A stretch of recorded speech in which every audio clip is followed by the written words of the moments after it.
Hello everyone, today I'm going to show you how to create a smash book or explosion book. Both terms can be used interchangeably for the same book.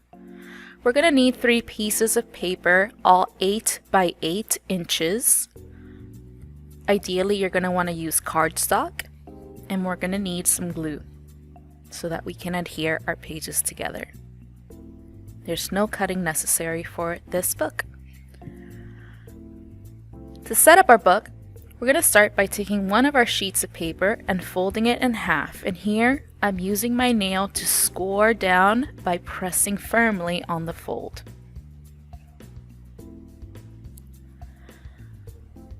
I'm opening it up and then folding in the exact opposite direction.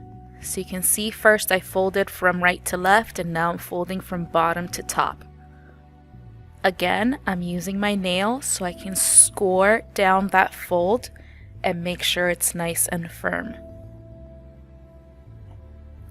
When I open up my sheet of paper, I should have 4 equal panels. Now I'm going to rotate my paper so that it looks like a diamond, and I'm going to take that bottommost tip and flip it up to create a triangle. When I align both pieces correctly, I'm going to use my fingers to score down that fold. Then when I open it up, I'll see I have 2 perfect square panels and 2 other panels that I divided into triangles. I'm going to push on the triangular sides using my fingers, and I'm going to fold that piece of paper over into a perfect square.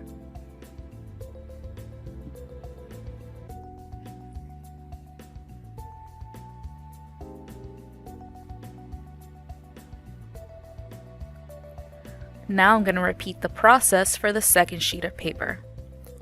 So one more time. We're going to fold over from left to right. We're going to open it up and now fold from bottom to top.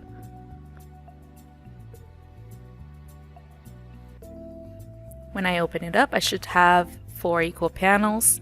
I'll flip it into a diamond, and I'll take that bottommost corner, align it to the top corner, and fold it over into a perfect triangle.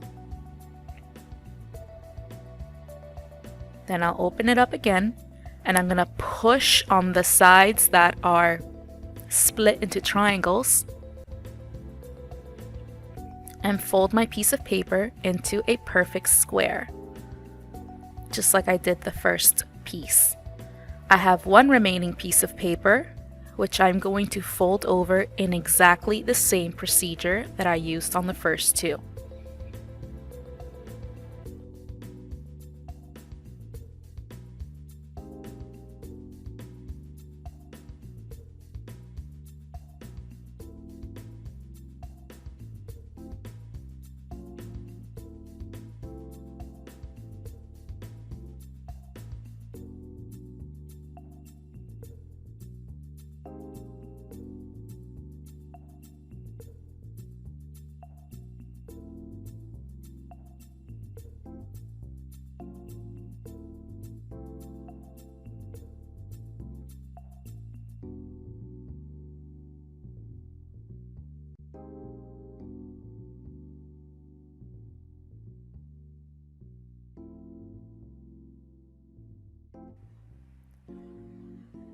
Now that I've folded each of my pieces of paper over, I'm going to start fitting them together like a puzzle piece.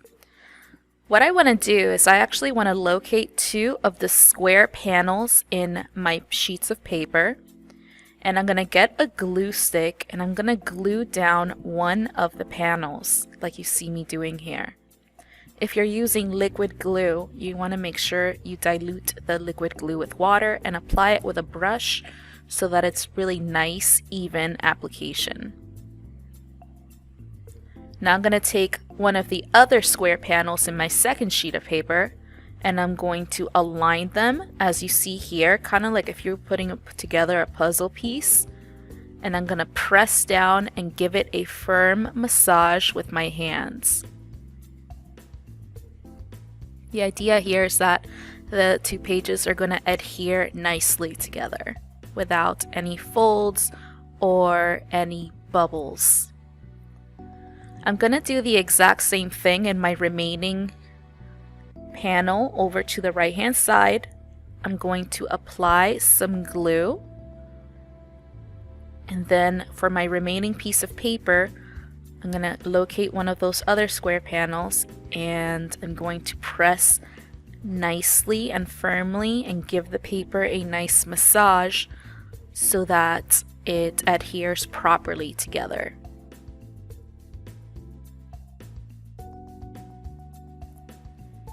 You can see here I'm lifting some of these flaps over and adding a little extra glue so that I can make sure that the pages are nicely adhered together. I recommend, if you're using liquid glue, that you let this dry for a few hours before we start folding it up by, again, just kind of pushing on those panels that are split up into triangles and folding it up into a nice, neat, perfect square.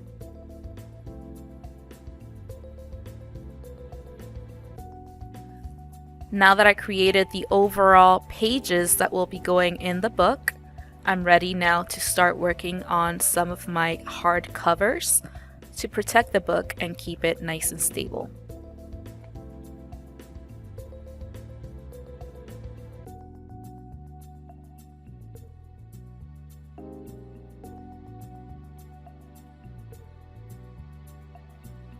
To create my book covers, I'm going to be using a recycled piece of chipboard. A cracker box or a cereal box like I'm using here is perfect for your book covers. I'm going to take the cereal box and flip it over to the side without the packaging. And I'm going to take my smash book that I just created, take a marker and trace a square onto the cardboard so that I know that I have the perfect size for my book cover.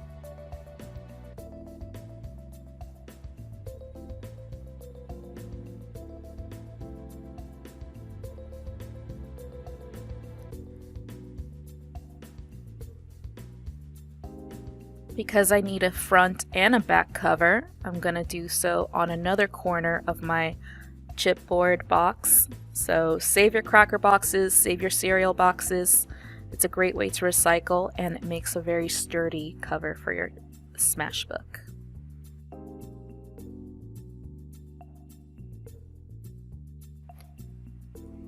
Now that I traced the square that's going to be my cover, I'm going to take some scissors and I'm going to cut them out as nicely as possible. I suggest that when you guys are tracing the square, you guys align it with one of the corners that is in the box so that it takes a little bit less cutting on your part than I'm doing right now. But basically I'm just taking some nice sharp scissors and cutting through the cardboard so that I have two perfect front and back covers.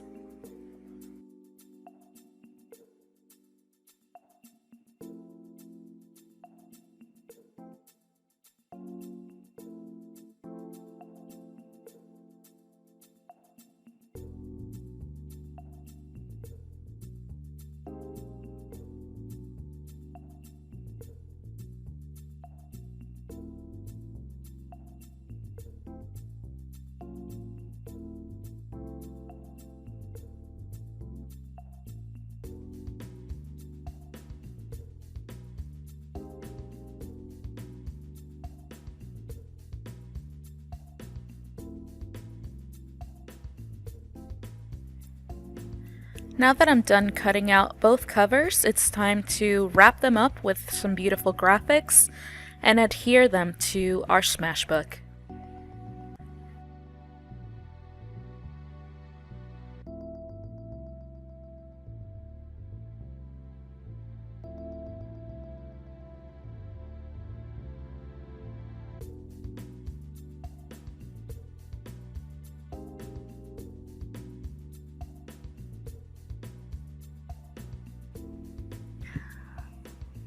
For my smash book covers, I'm going to be using some of the jelly prints that I've been creating lately.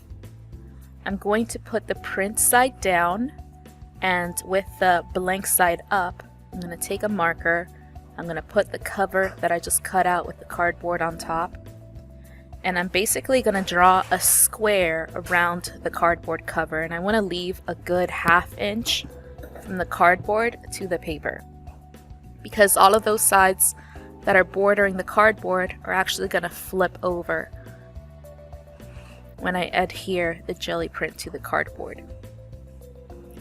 So I'm going to grab some scissors and cut out the square that I just basically drew onto the paper with the jelly print side.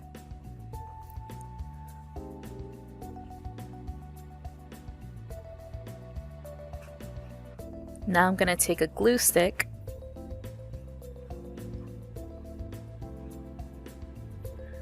and I'm going to spread a good even layer of glue stick all over the back side of my print.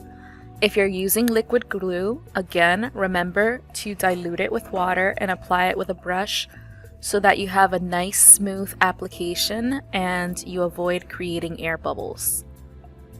I'm going to press the cardboard firmly onto the adhered side of the jelly print, and I'm going to add just a little bit of glue over those edges and then flip them over onto the cardboard like you guys see here.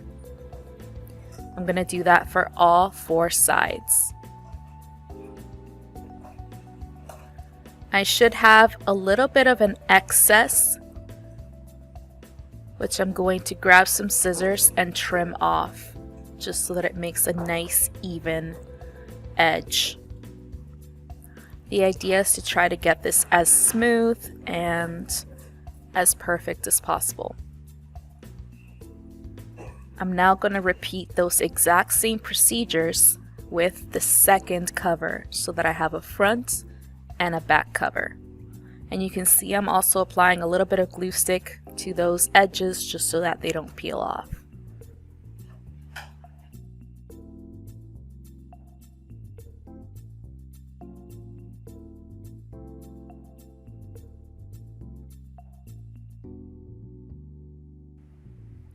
Now that I have both the front and back cardboard covers, I'm going to take my smash book and I'm going to get a glue stick and spread glue all over the front and back of the smash book. I'm going to press the cardboard cover on top with the cardboard side down so that people will be looking at your beautiful jelly printed background. People should not be looking at the cardboard. Let's ignore the fact that I just totally tore off the paper there because I had glue on that side as well. I'm going to spread a little bit more glue and I'm going to do the exact same thing to the back cover. So I'm going to put the cardboard side down, press firmly, and I suggest you guys put this under a pile of textbooks so that it doesn't go anywhere.